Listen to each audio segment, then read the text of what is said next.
Howdy, stargazers, and welcome to this episode of Star Trails. My name is Drew, and I'll be your guide to the night sky for the period of August the 2nd to the 15th. This week, we take a look at a recent discovery that seems to indicate a black hole is capable of twisting the space-time around it. The phenomenon is called frame dragging, and yes, it's another one of those weird quirks of astrophysics foretold more than a century ago by Einstein's theory of general relativity. This is a story written in the orbits of two stars thousands of light years away, and we'll journey to these extreme worlds in a moment. Later in the show, we'll check in with what you can expect to see in the night sky over the next 2 weeks. Spoiler alert, there's a lot going on in the night sky over this period, and with a new moon in the mix, there's darkness also. Whether you're tuning in from the backyard or the balcony, I'm glad you're here. So grab a comfortable spot under the night sky and let's get started. Albert Einstein has been dead for more than 70 years, and yet every few months the universe seems to send him another report card. Some wild, mind-bending phenomenon proves his theories valid. After all, Einstein was right about gravitational waves. He was right about gravity bending light. He was right about black holes. And every time one of these stories appears, the headline is inevitably some variation of Einstein was right again. At this point, I think we can probably stop keeping score, because the more interesting part isn't whether Einstein was right. It's what we can now do with the physics he left behind. And lately, I've been seeing headlines about another prediction of general relativity, one with the wonderfully intriguing name of frame dragging. Astronomers have apparently caught a black hole dragging the very fabric of space-time around with it. That's a wild concept. It sounds less like astrophysics and more like the subject of a heavy metal concept album. But what does it actually mean? How can something drag space? And if space is empty, what exactly is being dragged? To understand that, we have to change the way we normally imagine the universe. Most of us instinctively picture space as the stage on which everything happens. The planets move through space, stars move through space, galaxies move through space, and so on. Space itself just sits there in the background. General relativity says that isn't quite right. Space and time are joined together into space-time, and that space-time isn't simply scenery, it's the physics of our reality. Put mass into space-time and the geometry changes. That's gravity. Add rotation and something else happens. The geometry can acquire a twist. And that's the basic idea behind frame dragging. Now, this is one of those concepts where almost every analogy eventually gets us into trouble. You'll sometimes hear it described as a spinning ball dragging a sheet around with it, or a spoon stirring honey, or a whirlpool forming in water. These pictures are helpful up to a point, but there isn't actually any cosmic fluid being dragged around by friction. What's changing is the geometry itself. A spinning mass changes the local definition of what it means to remain pointed in the same direction. Imagine a perfectly balanced gyroscope floating nearby. Normally, that gyroscope wants to keep its axis pointed toward the same distant direction. But near a rotating mass, its orientation will slowly drift. Nothing reached out and pushed it. Instead, the space-time in which the gyroscope is keeping its direction has changed. The reference frame itself has been dragged, hence the name. The effect is also called the Lenz-Thirring precession, after Austrian physicists Joseph Lenz and Hans Thirring, who worked out the effect from general relativity in 1918. And despite some of the more enthusiastic headlines, frame dragging isn't something astronomers have only just discovered. The Earth does it. Our planet has mass, and our planet rotates, so Earth very slightly drags the space-time around it. The effect is unbelievably tiny. But NASA actually built a spacecraft to measure it. Gravity Probe B carried 4 extremely precise gyroscopes into Earth orbit and watched to see whether their axes slowly changed direction. And it turns out they did. NASA announced the final results in 2011, and the measured frame dragging effect agreed with the prediction of general relativity. So we've already measured Earth twisting space-time, but Earth is not especially massive nor especially compact, and certainly doesn't rotate at anything approaching relativistic speeds. Around Earth, frame dragging is a whisper. Around a black hole, things become much more interesting. Black holes concentrate enormous amounts of mass into an incredibly small region. And we expect most black holes to spin. The star that originally collapsed to create the black hole was already rotating. As that material collapsed inward, its rotation could speed up, somewhat like a figure skater pulling in their arms during a spin on ice. Then, throughout its life, a black hole can continue swallowing stars, gas, and perhaps even other black holes, adding still more angular momentum. A rotating black hole doesn't merely bend space-time, it twists it, and that twist can affect the motion of material nearby. If a disk of gas around the black hole is tilted relative to the black hole's spin, frame dragging can cause the disk to slowly precess. Think of a spinning top. The top is rotating rapidly, but at the same time its axis can trace out a slower circle. That's precession. Now imagine replacing the top with an accretion disk full of superheated matter traveling around a black hole, and attach a jet of high-energy material blasting away from that disk. If the entire system precesses, the disk changes orientation, and the jet sweeps around with it, like a cosmic searchlight. And that brings us to an object with the painfully unromantic name of AT 2020 AF-HD.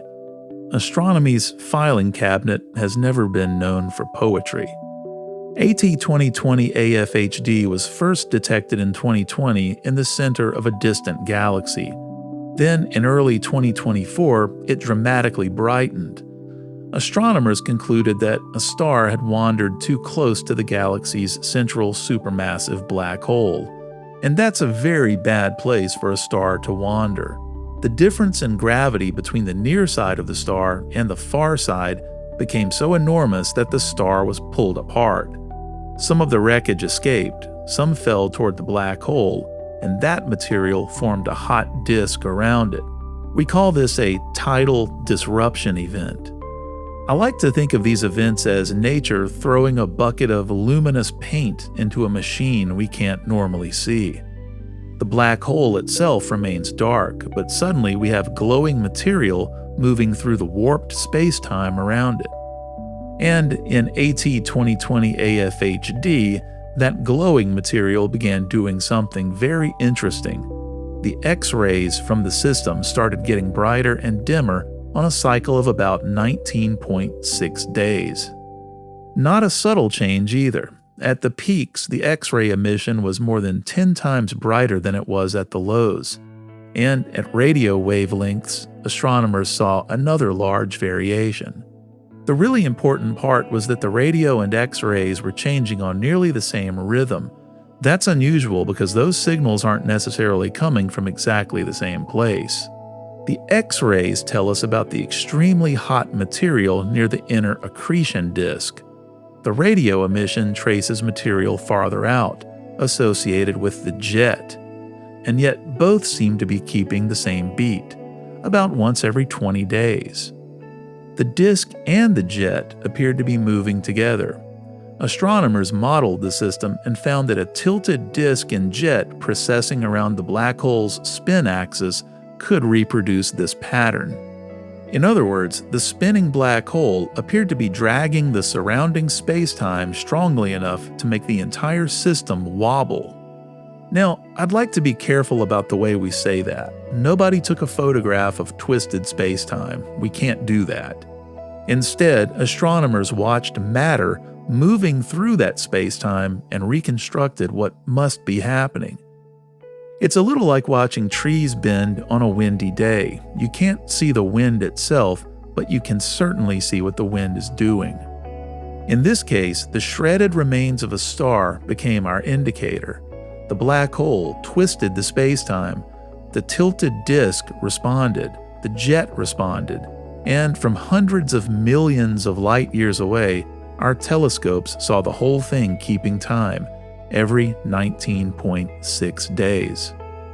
That by itself is pretty remarkable, but here's the part that makes this story especially interesting right now. We may soon have another way of looking for the same physics, and this time we don't have to travel hundreds of millions of light years. We just have to look toward Sagittarius. During August evenings, Sagittarius is sitting low in our southern sky. Look for the familiar teapot asterism. Somewhere in that direction, hidden from ordinary view behind enormous amounts of dust, is the center of the Milky Way galaxy. And sitting there is Sagittarius A star, the supermassive black hole at the heart of our galaxy. It contains about 4 million times the mass of our Sun. For decades, astronomers have been watching individual stars whip around this invisible object. Those stars are incredibly useful because they're essentially test particles. Follow their motion closely enough and they map the gravitational field for us. One of the most famous is a star called S2. S2 takes about 16 years to orbit Sagittarius A star, and observations of that orbit have already revealed effects predicted by general relativity. Its light experiences gravitational redshift, its orbit precesses, Einstein's gravity works there. But S2 has a problem if what we really want to measure is frame dragging. It doesn't get close enough. The effect caused specifically by the black hole's spin is much weaker than the effect caused by its enormous mass. To see that extra twist, astronomers need a better probe, and now they might have one. Its name is S301. S301 is a faint, fairly ordinary main sequence star. There's nothing particularly remarkable about the star itself. Its location, however, is insane. S301 completes one orbit around Sagittarius A star every 8.7 years. Its orbit is extremely stretched out, and during its closest approach, the star passes only about 140 Schwarzschild radii from the black hole. That's around 24 astronomical units. Let's turn Sagittarius A star into sort of a solar system model for a moment. Put the black hole where our Sun is. Its event horizon would fit well inside the orbit of Mercury. Now send S301 swooping past. At closest approach, the star would pass through the region between the orbits of Uranus and Neptune. Except it would be traveling at around 25,000 kilometers per second, more than 8% of the speed of light.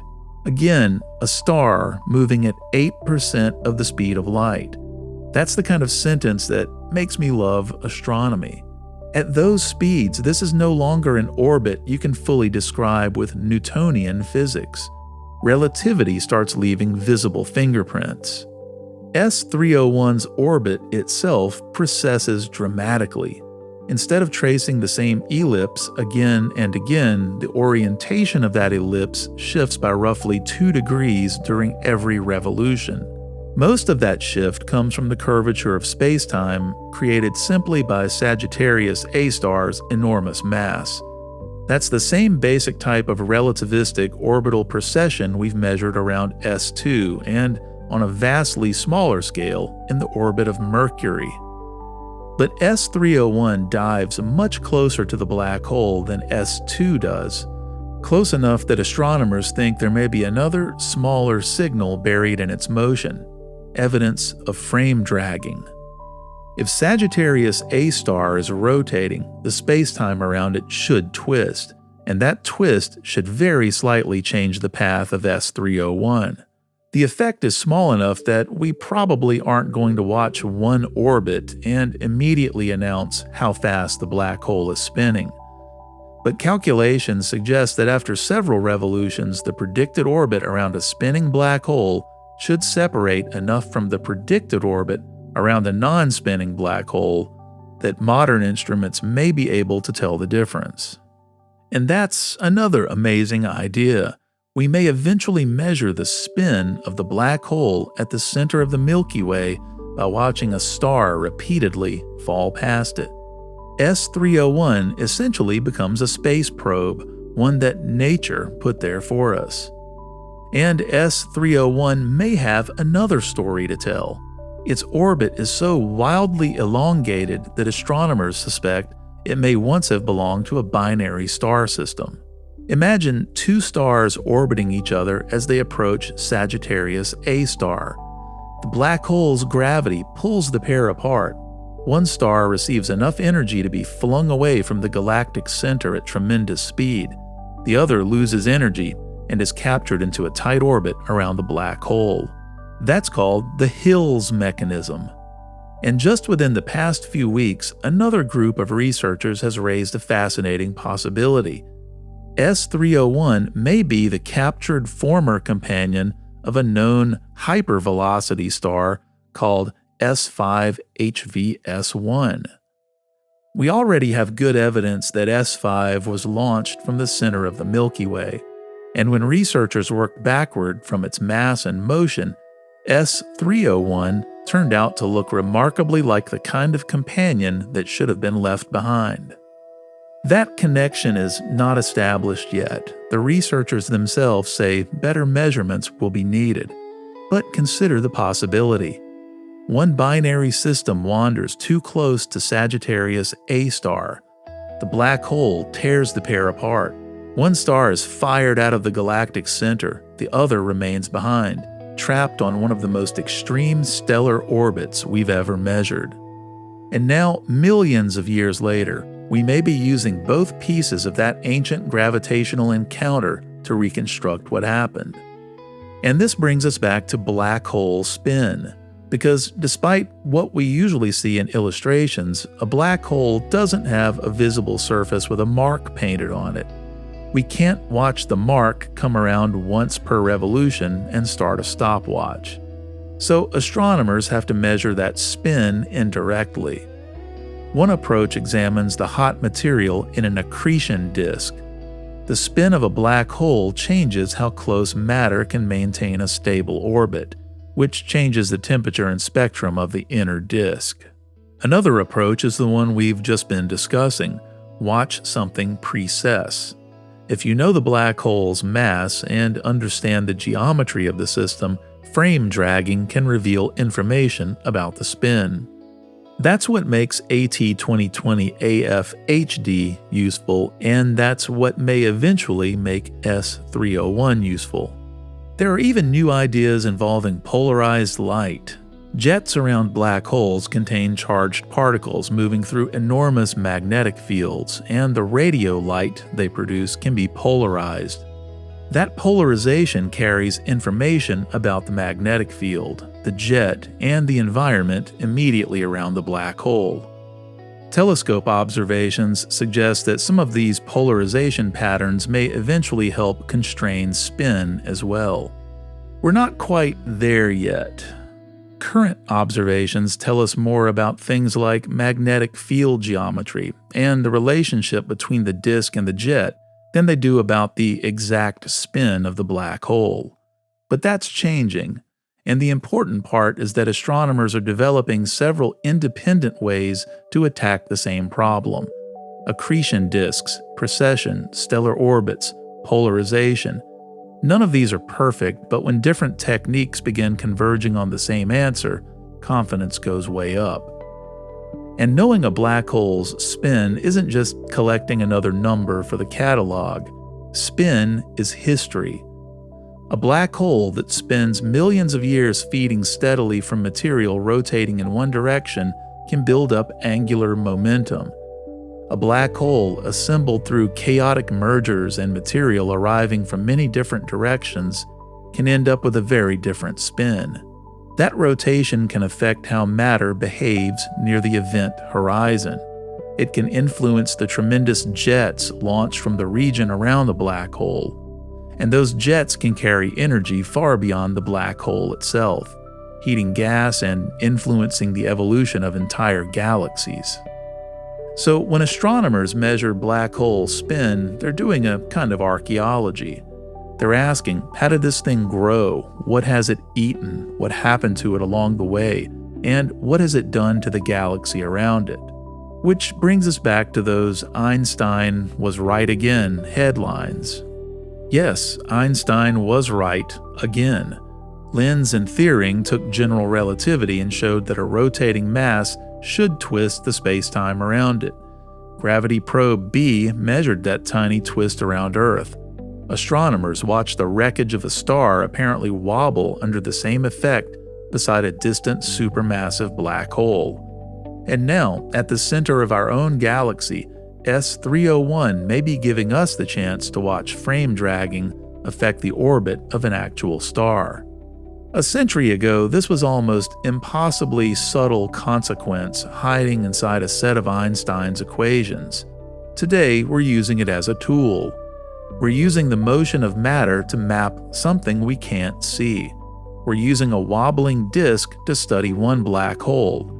And we're preparing to use a star traveling at 8% of the speed of light to study another. And here's the part I especially like. Later tonight, you can walk outside and look towards Sagittarius. You won't see Sagittarius A star, and you certainly won't see S301. 27,000 light years of dust and distance make sure of that. But it's there. Behind the familiar stars of the summer sky, a fairly ordinary star is hurtling around a 4 million solar mass black hole on one of the most extreme orbits we've ever observed.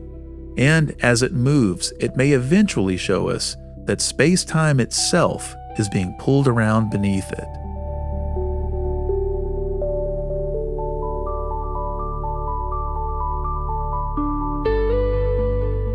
We begin the week with a bang, a rocket crashing into the moon. Not a spacecraft landing on the moon, but crashing into it.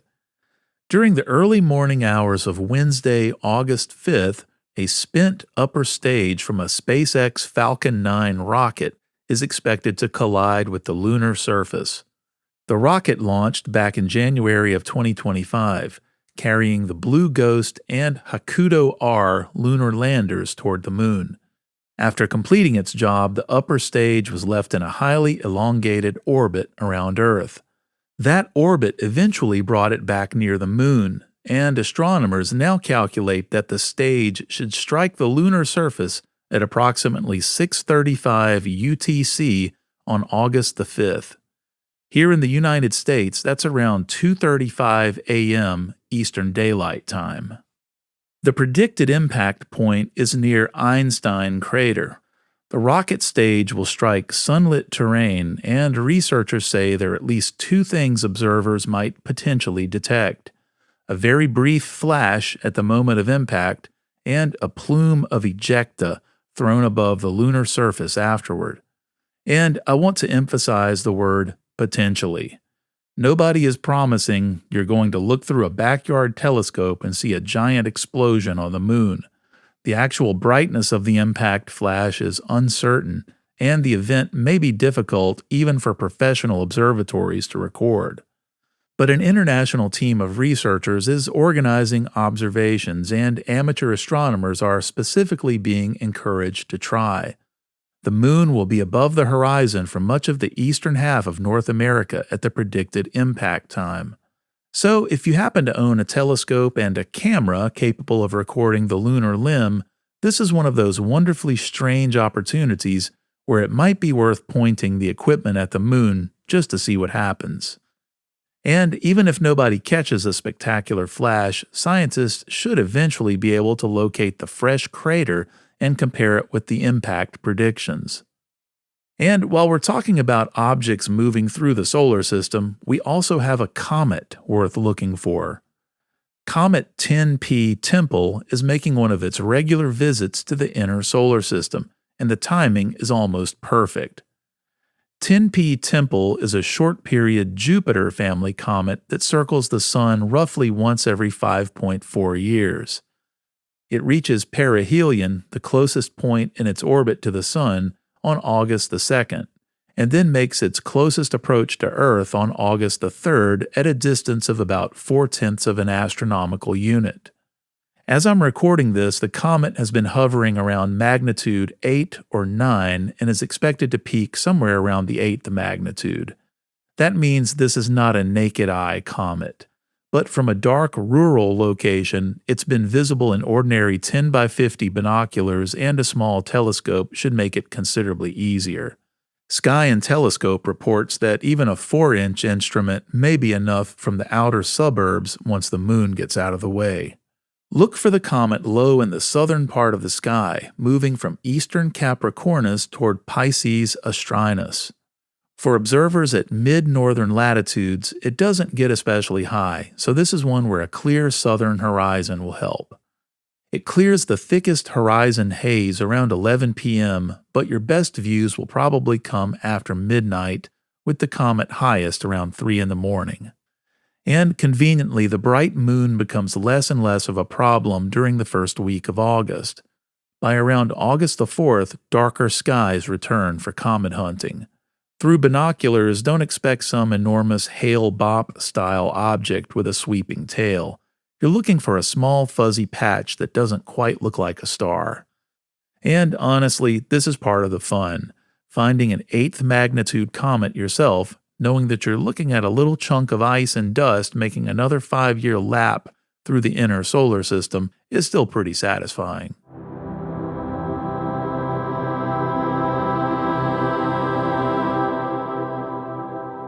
The moon itself begins our observing period in its waning phases after the full moon of July the 29th.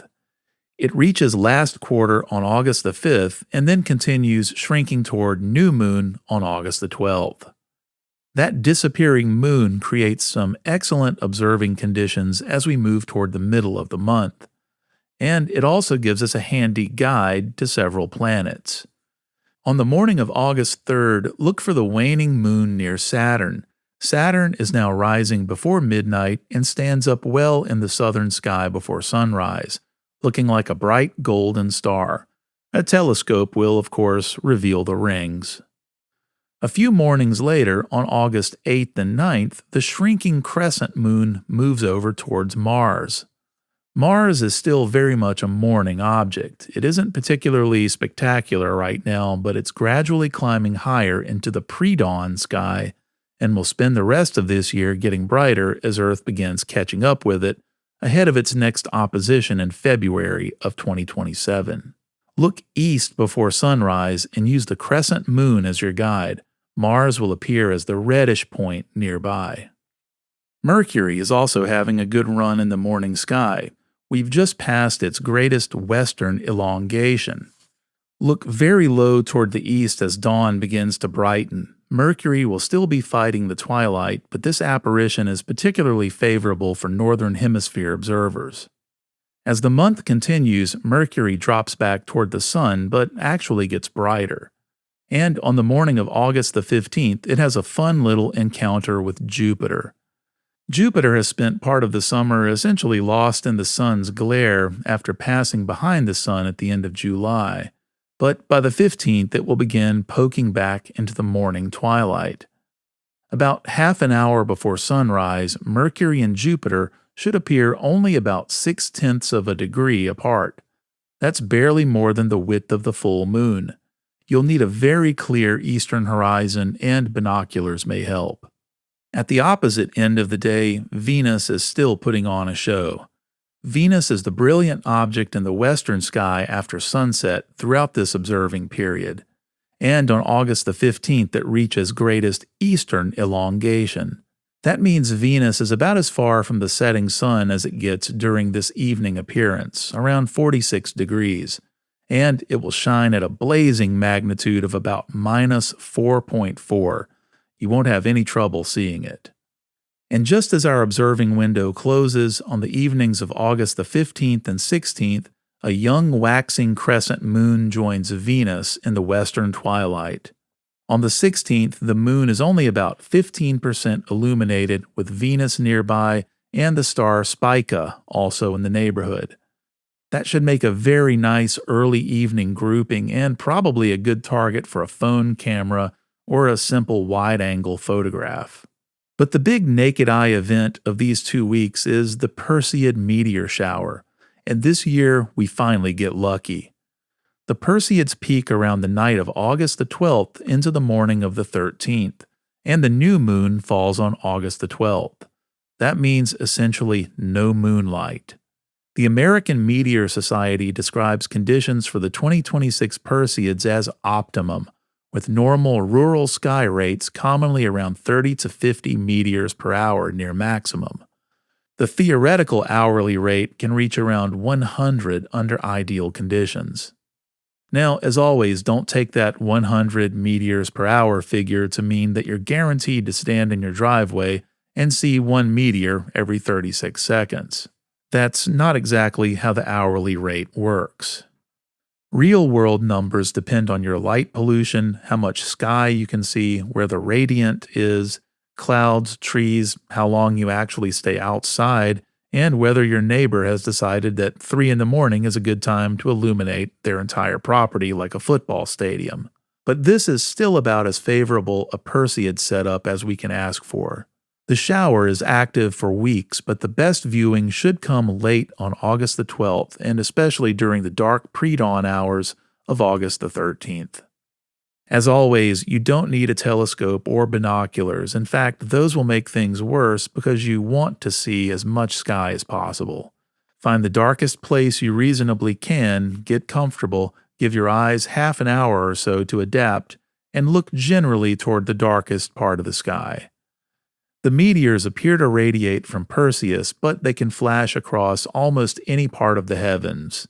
The radiant climbs higher as the night goes on, which is why the hours before dawn are usually the best. The Perseids are bits of debris shed by Comet Swift-Tuttle slamming into Earth's atmosphere at around 59 kilometers per second. So if you've been ignoring meteor showers because I've talked about them approximately 10,000 times on this show, I understand, but this is one I would actually put on the calendar because conditions are about as good as they'll ever get. There is one other enormous astronomical event on August the 12th, although most listeners in the United States don't get to see it. The new moon that gives us those beautifully dark skies for the Perseids will also pass directly in front of the sun, producing a total solar eclipse. The path of totality crosses parts of Greenland, Iceland, northern Russia, Spain, and a tiny portion of Portugal. Large areas surrounding that path will see a partial eclipse, including much of Canada and portions of the northern United States. Here in the southeast where I live, we're just outside the eclipse altogether. There will be no partial phase visible here. But if you're listening from farther north, or especially if you've somehow arranged to spend August the 12th in Iceland or Spain, then obviously your observing priorities are going to be a little different that day. And remember, except during the brief period of totality, proper certified solar filters should be used whenever you're looking at the sun.